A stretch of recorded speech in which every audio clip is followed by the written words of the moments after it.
প্রথমত এখানে ৬ দফার কথা বলেছেন। ৬ দফা আর মানে এখানে সংখ্যাটা গুরুত্বপূর্ণ না। ১ দফা কিন্তু আরো বেশি মানে এখন একেবারেই মানুষের মুখে, মুখে আছে। তাহলে আমি বারবার বললাম যে ফ্যাসিবাদী কাঠামোর বিলোপ এটার এই আমব্রেলা টার্মের আন্ডারে যা কিছু আছে আমাদের সুযোগ আছে পুরো রাষ্ট্রটা ঢেলে সাজানোর।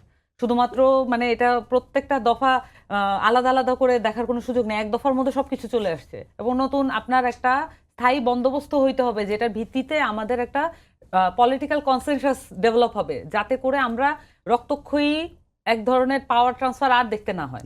প্রত্যেকটা বার বাংলাদেশে বলতে পারবে এমন একটা নির্বাচন হয়েছে যেই নির্বাচনের পরে কিলিং হয় নাই, কিংবা নির্বাচন চলাকালীন নির্বাচনের পরে, এবং এইটা ঘটে বলেই কিন্তু বাংলাদেশে কখনোই হচ্ছে মেধাবী এবং হচ্ছে শিক্ষিত এবং যারা হচ্ছে শান্তির একটি দুনিয়া চায়, শান্তির একটি বাংলাদেশ চায়, তারা এখানে রাজনীতি করতে আসে না, আসবেও না যদি আমরা এই সিস্টেমটা চেঞ্জ না করি। এখানে করাপ্টেড লোকজন আসবে, চাঁদাবাজ আসবে, সন্ত্রাসবাদীরা আসবে।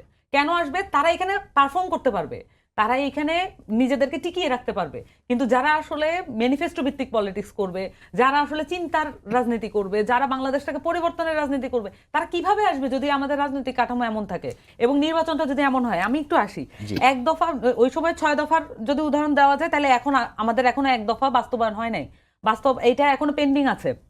সেই সাথে এখানে গণভোটের কথা যদি আমরা বলি, বাংলাদেশে কোনো সংশোধনী গণভোট দিয়ে তো হয় নাই, গণভোটের মাধ্যমে তো এটা সংশোধনীগুলো হয় নাই। এটা কি একটা মানে একটা সাংবিধানিক একটা পার্লামেন্ট এটা পারে কিনা? এথিক্যালি যদি দেখি একটি সাংবিধানিক পরিবর্তন সাথে সাথে কিন্তু ১৬টা পরিবর্তন হয় না। এটা পাওয়ারকে মানে এই যে ফ্যাসিস্ট কাঠামোকে স্ট্যাবলিশ করার জন্য, প্রতিষ্ঠা করার জন্য কাজে লাগবে বলেই এই ১৬টা সংশোধনী করা হয়েছে। আবার এখানে কিছু রদবদলও করা হয়েছে। যদি সেটা প্রয়োজন না হতো তাহলে এটা করা হতো না। এবং কোনো সময়ই বাংলাদেশের মানুষের কোনো ধরনের বক্তব্য, ইভেন বিরোধী দলের কোনো বক্তব্য নেওয়া হয় নাই। বিএনপি তো দীর্ঘ ১৫ বছর বিরোধী দল ছিল, তাহলে তাদেরও তো একটা জায়গা থাকা উচিত যে তাহলে কিভাবে যখন সংশোধনী হবে তখন কিভাবে আসলে ইনকর্পোরেট করা হবে অপোজিশনের মন্তব্য। তাহলে সেখানে গণভোটের মধ্যে দিয়ে কিন্তু সেটা চলে আসার কথা। আরো স্পেশালাইজড ওয়ে থাকতে পারে অপোজিশনকে অ্যাড্রেস করার জন্য।